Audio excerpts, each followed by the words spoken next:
Hello বন্ধুরা, তো চলে এসেছে আবার একটি বিশেষ গুরুত্বপূর্ণ আপডেট নিয়ে। ফুড এসআই পরীক্ষা হওয়ার সাথে সাথে কিন্তু কেস হয়ে গেছিলো। তো সেই কেস এখন কিন্তু ঝুলছে।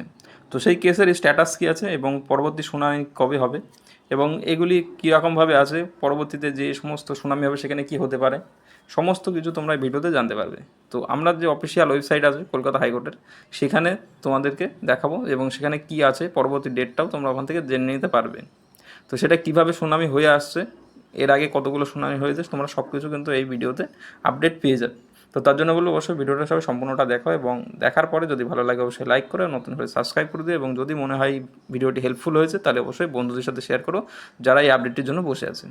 তো প্রথমত আমরা যে কলকাতা হাইকোর্টের অফিসিয়াল ওয়েবসাইট সেখানে যাব। তো তোমরা দেখতে পাচ্ছ ইকোর্ট হাইকোর্ট অফ আর কি ইন্ডিয়া, সেখানে তোমরা দেখতে পাচ্ছ কলকাতা হাইকোর্টের যেটা আছে যে ফিলিং নাম্বার দিয়ে মানে ফিলিং ডেট থেকে শুরু করে সমস্ত কিছু দেওয়া আছে।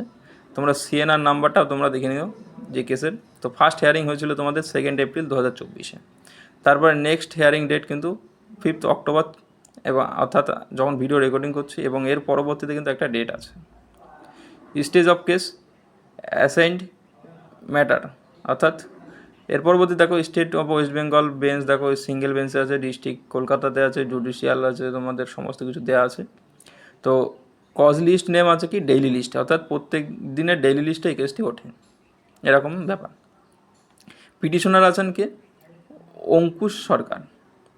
তো এর পরবর্তীতে দেখো এই হিস্ট্রি অফ দ্য কেস, এইখানে দেখো কেসটি কিন্তু বেশ কিছুদিন তোমাদের কিন্তু উঠেছে যে, তো এই কেসটি বেশ কিছুদিন ওঠার পরে কিন্তু সেই সময় কিন্তু তেমন কোনো স্টেপ হয়নি, জাস্ট হেয়ারিং হয়েছে প্রত্যেকটা দিনই।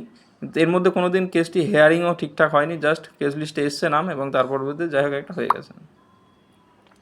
তো এরপরে অর্ডার নম্বর দেখো তোমরা, অনারেবল জাস্টিস আর কি, এরপরে তোমাদের যে আর কি জাস্টিস যারা ছিলেন তারা কিন্তু ছিলেন। এরপরে ক্যাটেগরি কী আছে, তো ক্যাটেগরি অ্যান্ড সাব ক্যাটেগরি সমস্ত কিছু তোমরা দেখতে পাচ্ছ।